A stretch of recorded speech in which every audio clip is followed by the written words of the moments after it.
Hello दोस्तों, इवनेशन classes में आप सभी का स्वागत है। तो चलिए स्टार्ट करते हैं बिहार दरोगा प्रारंभिक परीक्षा 2025 के प्रैक्टिस सेट का डिस्कशन। और यह जो सेट है यह गुरु रहमान सर और उनके टीम के द्वारा तैयार किया गया बिल्कुल ही नया सेट है। आप लोग देख सकते हैं यह ऑफलाइन क्लास में 22/1/2025 को यह सेट चला है, तो इसी का हम लोग डिस्कशन करने वाले हैं। तो इसमें जो क्वेश्चन है वो बिल्कुल नया रहेगा और खासकर करेंट अफेयर जो है वह नया रहेगा, पुराना नहीं रहेगा। तो आइए हम लोग बारी बारी से इसमें 100 प्रश्नों का डिस्कशन करते हैं। तो आप लोग वीडियो को पूरा देखिएगा, पसंद आने पर वीडियो को लाइक और चैनल को सब्सक्राइब करना ना भूलें।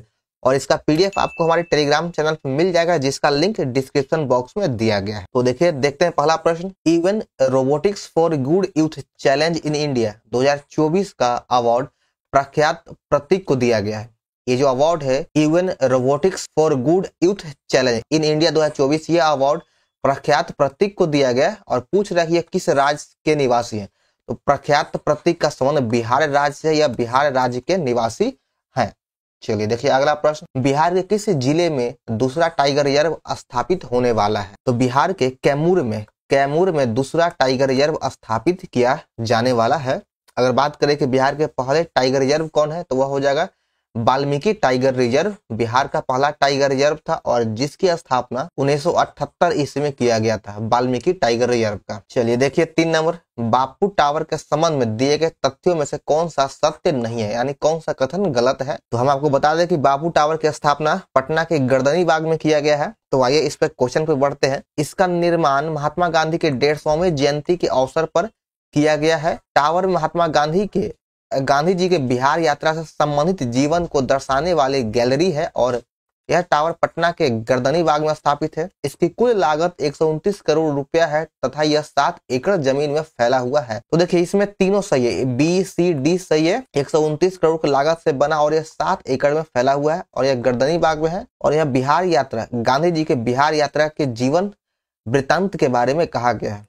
और यह पहला सिर्फ इसमें गलत है कि यह 150वीं जयंती पर के अवसर पर नहीं बनाया गया, तो इसका 1 नंबर गलत है। चलिए देखिए 4 नंबर। 16वें ब्रिक्स शिखर सम्मेलन के संबंध में दिए गए तथ्यों में क्या सत्य नहीं है? इसमें कौन सा कथन है जो असत्य, यानी कौन सा कथन गलत है? तो ऑप्शन को देख लेते हैं कि इस सम्मेलन का विषय था न्याय संगत वैश्विक विकास और सुरक्षा के लिए बहुपक्षवाद को सुदृढ़ करना। 16वां ब्रिक्स सम्मेलन का आयोजन रूस के कजान में किया गया। यहाँ भी सही हो जाएगा कि 16वें ब्रिक्स का आयोजन रूस के कजान में किया गया था और यह 2024 में हुआ है। इस सम्मेलन में 13 सदस्य देश और 9 भागीदार देश शामिल थे। तो बिल्कुल ही गलत है, यह आपका ऑप्शन नंबर 3 सही, यह गलत है। इसमें 9 सदस्य और अन्य 13 भागीदार देश है, तो इसका 3 नंबर गलत होगा।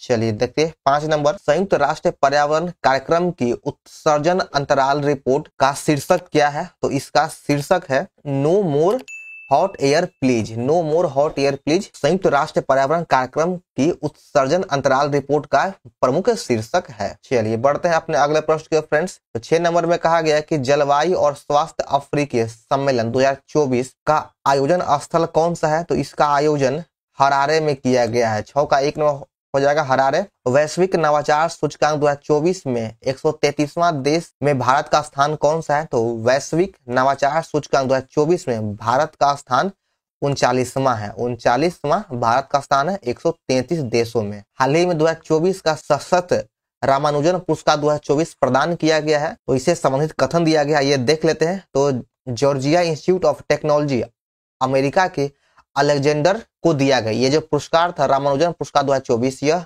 Georgia institute of technology America के अलेक्जेंडर को दिया गया। 8 का 1 नंबर हो जाएगा। 15 से 16 अक्टूबर 2024 को आयोजित संघाई सहयोग संगठन की बैठक कहां संपन्न हुआ? 2024 में संघाई सहयोग संगठन का बैठक का आयोजन यह इस्लामाबाद, पाकिस्तान के इस्लामाबाद में संपन्न हुआ है। वित्त मंत्री निर्मला सीतारमण ने हाल ही में किन देशों में आधिकारिक यात्रा संपन्न किया है? तो निर्मला सीतारमण का संबंध वित्त मंत्री है, यह वित्त मंत्री है और यह इनके द्वारा आधिकारिक तौर पर मैक्सिको और अमेरिका दोनों देशों में यात्रा संपन्न की है। निम्न में से कौन सा देश एशियाई विकास बैंक एडीबी के 69वें सदस्य और 20वें गैर क्षेत्रीय सदस्य के रूप में आधिकारिक रूप से सदस्यता ग्रहण किया है? तो इसके 69वें मेंबर के रूप में इजराइल ने अपनी सदस्यता या आधिकारिक रूप से सदस्यता ग्रहण किया है और 20वें गैर क्षेत्रीय मेंबर के रूप में। अगर बात करें कि एशियाई विकास बैंक का मुख्यालय कहाँ है, तो इसका मुख्यालय एडीबी का मुख्यालय मनीला हो जाएगा, जो फिलीपींस राज्य में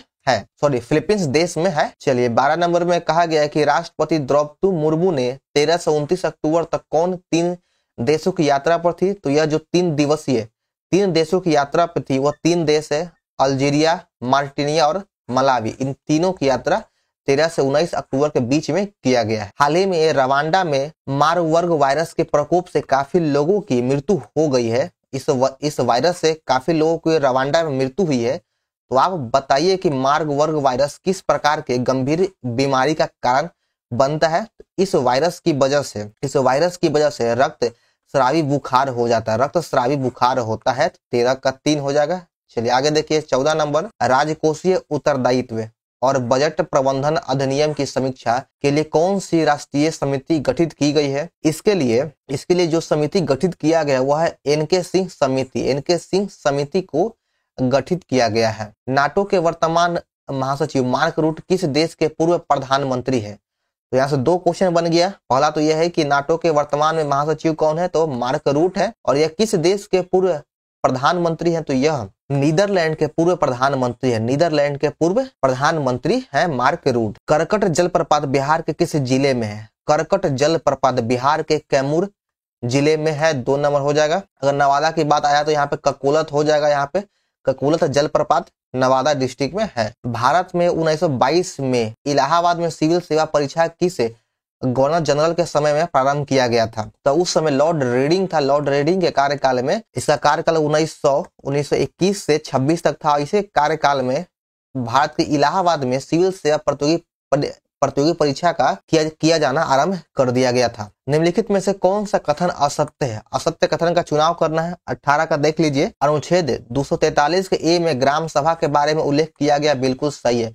ग्राम सभा का उल्लेख अनुच्छेद 243 के 1 में है। 243 के बी में पंचायतों के संविधान का उल्लेख किया गया है। पंचायत के संविधान का उल्लेख 243 के बी में है। और 243 के एच में पंचायतों के द्वारा कर लगाने तथा उन्हें निधि देने की शक्ति का उल्लेख किया गया है। 243 के एफ या फिर 243 के च है, दोनों बात एक ही है। इसमें शक्ति प्राधिकरण और पंचायतों की जिम्मेदारी का उल्लेख बिल्कुल गलत है। 243 के एफ में या च में पंचायत के सदस्यों के लिए निर्हरताओं के बारे में उल्लेख किया गया है। तो 18 का 4 नंबर गलत है। चलिए देखिएगा 19 नंबर, इसमें कहा गया कि लोकसभा और राज्य विधानसभा में एंग्लो इंडियन समुदाय के लिए आरक्षित सीटों को किस संविधान संशोधन के द्वारा हटाया गया है। तो इसको 104वां संविधान संशोधन के तहत हटा दिया गया है। संविधान के किस अनुच्छेद के तहत राष्ट्रपति के द्वारा आंग्ल समुदाय के सदस्यों को लोकसभा में नामित किया जाता है। राष्ट्रपति के द्वारा आंग्ल समुदाय के मेंबर को लोकसभा में अनुच्छेद 331 के तहत नामित किया जाता है। अनुच्छेद 330 में लोकसभा में SC ST का प्रावधान है। अनुच्छेद 332 के तहत विधानसभा में SC ST का प्रावधान है। और अनुच्छेद 333 के तहत विधानसभा में आंग्ल समुदाय को नामित किया जाता है। चलिए देखिएगा 21 नंबर, वित्त वर्ष 2024-25 में भारत की वार्षिक GDP वृद्धि दर किसके बीच रहने का अनुमान है। तो इसमें जो वार्षिक वृद्धि दर है 24-25 में वह 6.5 से लेकर 7 तक रहने का अनुमान है। भारतीय कृषि क्षेत्र लगभग 42.3% आबादी को आजीविका प्रदान करता है। जो हमारी कृषि है वह 42% लगभग आबादी को आजीविका प्रदान करता है। तो आप बताइए कि वर्तमान मूल्यों पर देश के सकल घरेलू उत्पादन में इसकी हिस्सेदारी कितना है। तो कृषि का अगर हिस्सेदारी की बात करें सकल घरेलू उत्पाद में, तो इसकी हिस्सेदारी 18.2% है। उद्यम पंजीकरण पोर्टल स्व घोषणा के आधार पर एक सरल ऑनलाइन निःशुल्क पंजीकरण प्रक्रिया के द्वारा प्रदान करने का MSME को औपचारिक बनाने में सहायक रहा है। तो आप बताइए कि इसे लॉन्च कब किया गया है। उद्यम पंजीकरण पोर्टल को जुलाई 2020 में लॉन्च किया गया है। बजट 2024 के अनुसार नई कर व्यवस्था के अंतर्गत आयकर स्लैब में शून्य के अंतर्गत आने वाले की व्यक्ति की वार्षिक आय कितनी रखी गई है। जो शून्य स्लैब के अंतर्गत जो आता है उसमें व्यक्ति की आय जो है 0 से 3 लाख तक रखा गया है। चलिए देखिए अगले प्रश्न बढ़ते हैं कि कॉर्पोरेट टैक्स कंपनी के शुद्ध आय और लाभ पर लगाया जाता है। जो कॉर्पोरेट टैक्स है वह कंपनी के शुद्ध आय और लाभ पर लगाया जाता है। तो बजट 2024 में कॉर्पोरेट टैक्स कितना रखा गया है? जो कॉर्पोरेट टैक्स है वह 35% रखा गया है कॉर्पोरेट टैक्स 2024 में। देखिए 26 नंबर, बजट 2024 में सीमा शुल्क से छूट प्रदान की जाने वाले वस्तुओं में कौन शामिल नहीं है? तो सीमा शुल्क में जो छूट प्रदान करने वाले जो वस्तुएं हैं उसमें झींगा और मछली फ्रीड को शामिल नहीं किया गया है। 27 नंबर में देखिए इसमें कहा गया कि पीरपौंती थर्मल पावर स्टेशन के संबंध में दिए गए कथनों में से कौन सत्य नहीं है, यानी कौन सा कथन गलत है? यह परियोजना भागलपुर जिला में से संबंधित है, बिल्कुल सही है। पीरपौंती थर्मल पावर स्टेशन का संबंध भागलपुर से है। इस योजना का प्रस्ताव पीरपौंती बिजली कंपनी ने रखा था और इस परियोजना में 6.25 मिलियन टन कोयले की आवश्यकता होगी, तो यह भी सही है। तो ये 3 कथन आपका सही है, बाकी जो चौथा गलत है कि इस योजना से बिहार में 800, 900 और 2400 मेगावाट की 3 इकाइयां स्थापित की जाएगी, यही गलत है। तो आपका ऑप्शन नंबर 4 सही होगा। निम्नलिखित जोड़ों में कौन सा जोड़ा सुमेलित नहीं है, यानी किस जोड़े का मिलान गलत है? तो रवि कीर्ति का संबंध पुलकेशिन द्वितीय से, रवि कीर्ति पुलकेशिन द्वितीय के समय से संबंधित है। भवभूति का संबंध कन्नौज के राजा यशोवर्मन से है, उसके समय में भवभूति था। हरिसेन का संबंध हर्ष से नहीं बल्कि यह हरिसेन समुद्रगुप्त से संबंधित है। डांडी का संबंध नरसिंह वर्मन से है, तो 3 नंबर गलत हो जाएगा। हरिसेन हर्ष नहीं बल्कि समुद्रगुप्त से है। चलिए देखिए 29 नंबर, काव्य शैली का प्राचीनतम नमूना किसके अभिलेख में मिलता है? तो काव्य शैली का प्राचीनतम जो नमूना है वह काठियावाड़ के रुद्र दामन से मिलता है, काठियावाड़ के रुद्र दामन से मिलता है। 29 का 1 हो जाएगा। यह गुजरात में पड़ता है काठियावाड़। तोलकाप्यम ग्रंथ का संबंध किससे है? तोलकाप्यम ग्रंथ का संबंध व्याकरण और काव्य से है। 30 का 3 नंबर सही उत्तर है। चलिए देखिए अगला प्रश्न की ओर बढ़ते हैं। इसमें है 31 नंबर में कहा गया है निम्नलिखित में से कौन सा बंदरगाह पोर्टुगे नाम से दी परिपल्स ऑफ द इरिथियन सी के लेखक को ज्ञात था? तो यह आर्किमेडू बंदरगाह ज्ञात था। 31 का 1 नंबर। भुवनेश्वर तथा पुरी के मंदिर किस शैली से निर्मित है? भुवनेश्वर और पुरी का जो मंदिर है वह नागर शैली से निर्मित मंदिर है। उत्तर भारत के जो भी मंदिर होता है वह नागर शैली से निर्मित होता है और दक्षिण भारत के जो मंदिर होता है दक्षिण भारत का वह द्रविड़ शैली का होता है। और जो मध्य भारत में अगर बात करें या यूं कहें कि नागर और द्रविड़ का मिश्रण है वेसर शैली। चलिए देखते हैं अगला प्रश्न 33 नंबर। ताम्राशय काल में महाराष्ट्र के लोग मृतकों के शरीर को फर्श के नीचे किस तरह रखकर दफनाते थे? तो जो मृत होता था उसके शरीर को अपने घर में ही फर्श के नीचे रख के दफनाने का प्रचलन था महाराष्ट्र में ताम्राशय काल में, और यह उत्तर से दक्षिण दिशा की ओर रखा जाता था। 33 का 1 हो जाएगा। जवाबित क्या थे? तो जवाबित एक राज्य कानून है, जवाबित एक राज्य कानून हो जाएगा।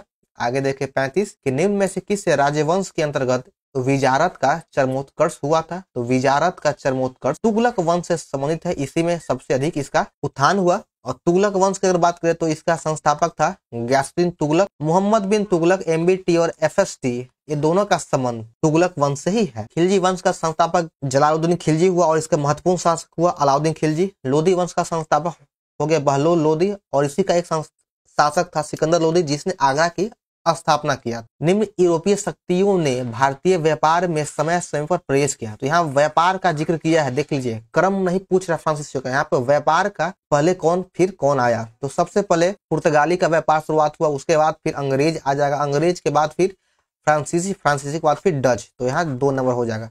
पुर्तगालियों में सबसे पहले वास्को डिगामा भारत आया था और भारत सर्वप्रथम यह 1498 ईस्वी में आया था। फिर दूसरी बार यह 1502 ईस्वी में आया और तीसरी बार वास्को डिगामा भारत 1524 ईस्वी में गवर्नर बन के आया था और यह इसकी तुरंत मृत्यु हो गई और इसको भारत में ही दफनाया गया था, गोवा के अंदर ही इसको दफना दिया गया। चलिए देखते हैं अगला प्रश्न 37 नंबर। कल्पक्कम के फास्ट ब्रीड टेस्ट रिएक्टर में निम्नलिखित में से कौन सा शीतलक के रूप में उपयोग किया जाता है? तो इसमें शीतलक के रूप में गलित सोडियम का उपयोग किया जाता है। गलित सोडियम वह सीमा जिसके बाहर तारे आंतरिक मृत्यु से ग्रसित होते हैं, उस सीमा को क्या कहा जाता है? तो उस सीमा को चंद्रशेखर सीमा कहा जाता है। 38 का 1 हो जाएगा।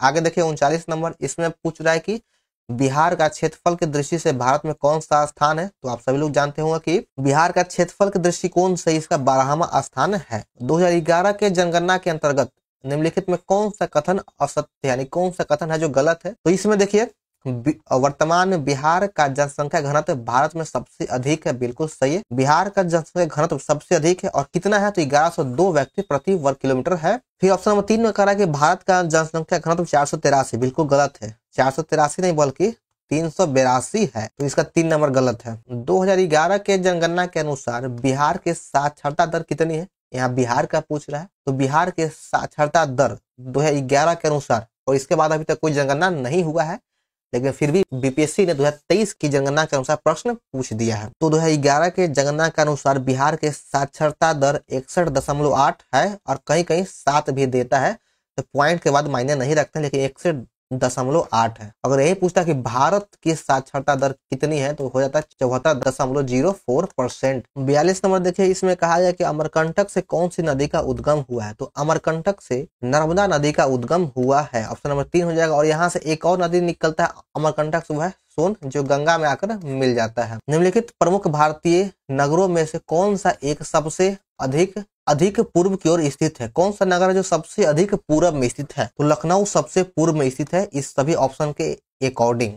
चलिए आगे देखिए 44 नंबर, 4 दक्षिण राज्य आंध्र प्रदेश, कर्नाटक, केरल, तमिलनाडु में से कौन सबसे अधिक भारतीय राज्यों के सीमावर्ती है? सीमावर्ती है सबसे अधिक कौन है? तो 44 का देख लीजिए, 44 का हो जाएगा ऑप्शन नंबर 3, आंध्र प्रदेश और कर्नाटक में से प्रत्येक। गुरु शिखर पर्वत चोटी कौन से राज्य में स्थित है? गुरु शिखर पर्वत चोटी अरावली पर्वत की सबसे ऊंची चोटी है गुरु शिखर, और यह राजस्थान में स्थित है। 45 का 1 हो जाएगा, माउंट आबू पर है गुरु शिखर। आगे देखिए 46 नंबर, सेवराय की पहाड़ियां कहाँ स्थित है? सेवराय की पहाड़ियां किस राज्य में है? तो यह तमिलनाडु राज्य में है। चलिए देखिए 47 नंबर, एक तरफ रेलवे जोन दिया गया और दूसरी तरफ उसका मुख्यालय दिया गया, तो इसको मिलान करना है। तो 47 में देख लीजिए, इसने बोला कि कौन सा सुमेलित यानी गलत कौन है? तो उत्तर पूर्व रेलवे का मुख्यालय हो जाएगा गोरखपुर, उत्तर पूर्वी रेलवे का मुख्यालय गोरखपुर हो गया, पूर्वी रेलवे का मुख्यालय हो गया कोलकाता, और दक्षिण पूर्व मध्य रेलवे का मुख्यालय बिलासपुर है, और दक्षिण पूर्वी रेलवे का मुख्यालय पूछा तो यह भुवनेश्वर नहीं बल्कि इसका मुख्यालय कोलकाता है, इसका भी मुख्यालय कोलकाता ही है। दक्षिण पूर्वी रेलवे और पूर्वी रेलवे का मुख्यालय दोनों का कोलकाता है। तो 47 का 2 नंबर का मिलान गलत था। आगे देखिए 48 नंबर, बिहार की जनगणना 2011 के अंतिम आंकड़े कब जारी किया गया था? तो इसका अंतिम जो आंकड़ा था बिहार में, इसको 2013 में जारी किया गया। 48 का 3 हो जाएगा। आगे देखिए कि निम्नलिखित में से किस अखबार का प्रकाशन पटना से होता था? किस अखबार का प्रकाशन पटना से होता था? तो इंडियन नेशन पत्र का प्रकाशन पटना से होता था। निम्नलिखित में से किस नदी से त्रिवेणी नहर में पानी आता है? त्रिवेणी नहर में पानी गंडक नदी से आता है। 50 का 3 हो जाए। गंडक नदी का जो मिलान है वह गंगा नदी में आकर गंडक नदी का पानी मिल जाता है। भारतीय संविधान का कौन सा अनुच्छेद अल्पसंख्यकों को अपनी मनपसंद शिक्षण संस्थानों को स्थापित करने एवं संचालन करने का अधिकार प्रदान करता है? तो यह अधिकार अल्पसंख्यकों को अनुच्छेद 30 के तहत दिया गया है। 51 का 4 नंबर हो जाएगा। भारतीय संसद के दोनों सदनों के संयुक्त बैठक किस संबंध में होता है? जो संयुक्त बैठक होता है वह सिर्फ और सिर्फ साधारण विधेयक के संबंध में होता है। ऑप्शन नंबर 3 हो जाएगा। बाकी किसी भी चीज में, ना हुआ धन विधेयक हो या वित्त विधेयक, वो किसी भी मामले में संयुक्त अधिवेशन का बैठक नहीं होता है, सिर्फ साधारण विधेयक में। धन विधेयक का उल्लेख हमारे संविधान के अनुच्छेद 108 में किया गया है। सॉरी, धन विधेयक नहीं, संयुक्त बैठक का जो उल्लेख है हमारे संविधान के अनुच्छेद 108 में किया गया है। और संयुक्त बैठक को बुलाता कौन है? राष्ट्रपति संयुक्त अधिवेशन को बुलाता है। इसकी अध्यक्षता कौन करेगा? तो संयुक्त बैठक की अध्यक्षता लोकसभा का अध्यक्ष ही इस बैठक की अध्यक्षता करता है। भारतीय संविधान के किस अनुच्छेद में विभिन्न राज्यों से संबंधित विशिष्ट प्रावधान का उल्लेख किया गया है? तो भारतीय संविधान के किस अनुच्छेद में राज्यों से संबंधित विशिष्ट प्रावधान का उल्लेख किया गया है? तो इसका उल्लेख है अनुच्छेद 371 में किया गया है। 53 का 3 हो जाएगा। चलिए आगे देखिए 54 नंबर की भारतीय संविधान की 7वीं अनुसूची के अंतर्गत संघ सूची में निम्नलिखित में से किसका उल्लेख नहीं किया गया है? तो संघ सूची में, तो 54 का सही आंसर हो जाएगा ऑप्शन नंबर डी, गैस पूर्ति का उल्लेख संघ सूची में नहीं किया गया है। अगला प्रश्न है 55 नंबर, भारत एक गणतंत्र है, इसका अर्थ होता है यह कि भारत में वंशानुगत शासन नहीं है। भारत में वंशानुगत शासन व्यवस्था अब नहीं है। भारतीय संविधान के बृहद होने का कारण क्या है? तो भारतीय संविधान के इतना विशाल और बृहद होने का सिर्फ और सिर्फ बहुत सारे कारणों है, लेकिन उसमें से ऑप्शन के अकॉर्डिंग आपका हो जाएगा कि इसमें संघ तथा राज्य सरकारों का संविधान एक ही है तो 56 का 4 नंबर हो जाएगा। सोनागिरी का ऐतिहासिक दिगंबर जैन तीर्थ स्थल कहाँ स्थित है? सोनागिरी का ऐतिहासिक दिगंबर जैन तीर्थ स्थल यानी जैन धर्म का यह तीर्थ स्थल मध्य प्रदेश राज्य में है। 57 का 3 होगा मध्य प्रदेश। निम्नलिखित में से किस युद्ध में एक पक्ष के द्वारा प्रथम बार तोपों का उपयोग किया गया था? तोपों का उपयोग सर्वप्रथम पानीपत के प्रथम युद्ध में किया गया था। पानीपत का प्रथम युद्ध 21 अप्रैल 1526 ईस्वी को बाबर और इब्राहिम लोदी के बीच में पानीपत का प्रथम युद्ध हुआ था। पानीपत का तीसरा युद्ध 1761 ईस्वी में अहमद शाह अब्दाली और मराठा के बीच में हुआ था। प्लासी का युद्ध 1757 हुआ था, अंग्रेज और सिराजदौला के बीच में हुआ था। खानवा का युद्ध 1527 ईस्वी में हुआ था। चलिए आगे देखिए, टोपरा तथा मेरठ के 2 अशोक स्तंभ दिल्ली कौन लाया था? टोपरा और मेरठ के जो 2 स्तंभ था, अशोक के जो स्तंभ थे उसको दिल्ली फिरोज शाह तुगलक यानी FST के द्वारा दिल्ली लाया गया था। चलिए 60 नंबर में कहा गया कि किस भारतीय राज्य के राज्यपाल से संबंधित निम्नलिखित कथनों में कौन सा कथन सत्य नहीं है? कौन सा कथन है जो गलत है? तो 60 में देख लेते हैं। 60 का हो जाएगा ऑप्शन नंबर 4, यही गलत है कि यदि संबंधित राज्य की व्यवस्थापिका उस पद से हटाए जाने का प्रस्ताव स्वीकार करती है तो वह पद अवधि के पूर्व भी वो पद मुक्त किया जा सकता है। तो यही इसका गलत है। बाकी सभी सही है कि राष्ट्रपति के द्वारा नियुक्त होते हैं राज्यपाल।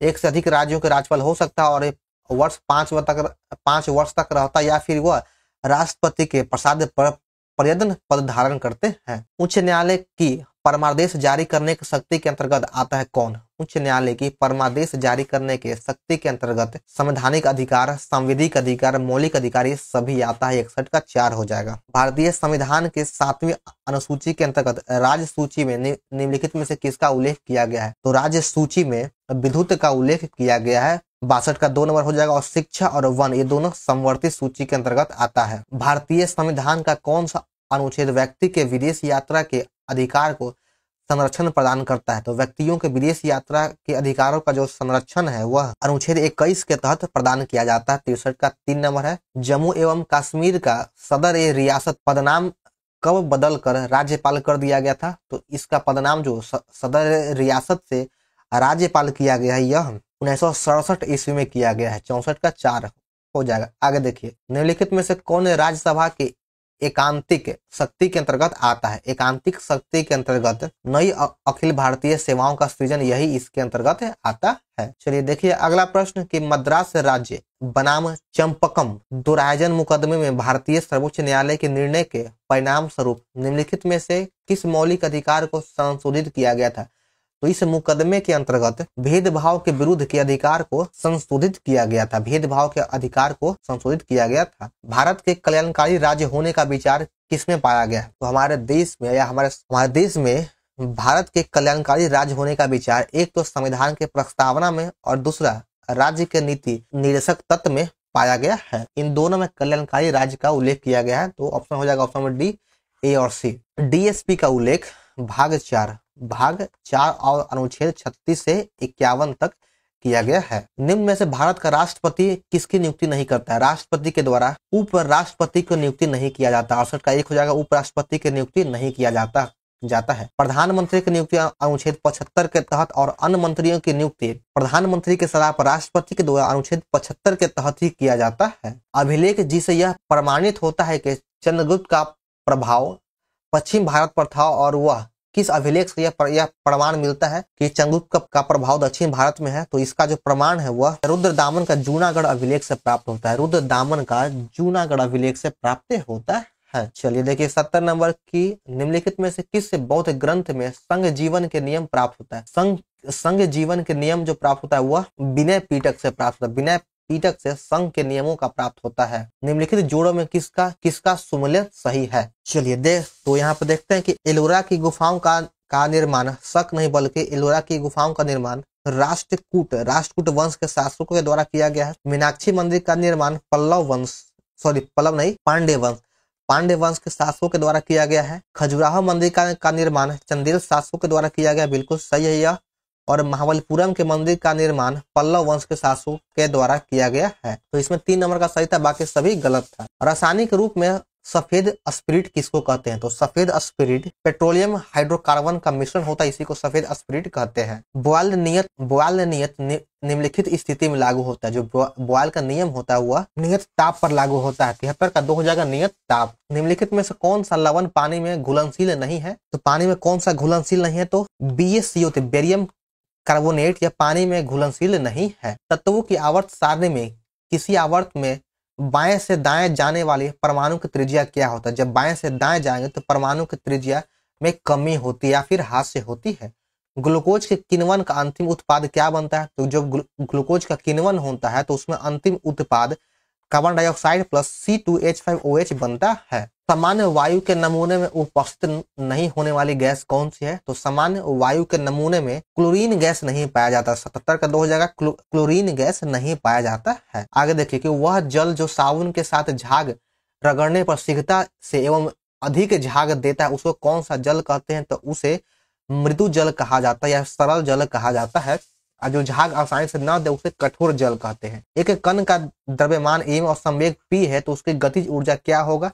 तो गतिज ऊर्जा बराबर संवेग के दृष्टिकोण से p²/2m होता है। आगे देखिए 80 नंबर, उष्मा संचरण की वह विधि जिसमें माध्यम के कण गति नहीं करते वह कौन सी होती है? कौन सा वह उष्मा संचरण का विधि जिसमें माध्यम का कण गति नहीं करेगा? तो वह हो जाएगा विकिरण। इसमें माध्यम का कण गति नहीं करता है। इको साउंडिंग का उपयोग होता है किसमें? इको साउंडिंग का उपयोग समुद्र की गहराई मापने में किया जाता है। 81 का 3 हो जाएगा। चलिए आगे देखिए 82 नंबर, घड़ी साज घड़ी के बारीक पुर्जे को देखने के लिए किसका उपयोग करता है? तो यह आवर्धक लेंस का उपयोग करता है। घड़ी साज घड़ी के बारीक पुर्जों को देखने के लिए आवर्धक लेंस का उपयोग करता है। यदि किसी तार के त्रिज्या आधी कर दी जाए तो उसका प्रतिरोध क्या होगा? अगर त्रिज्या आधी कर दिया जाता है तो उसका प्रतिरोध 16 गुना हो जाता है। 16 गुना हो जाता है। निम्नलिखित में से कौन अणुचुंबकीय पदार्थ है? तो 84 में ऑक्सीजन एक अणुचुंबकीय पदार्थ है। 3 नंबर इसका सही उत्तर है। किस तत्व का सर्वाधिक समस्थानिक होता है? तो सबसे अधिक समस्थानिक यहाँ पूछ रहा है तो यह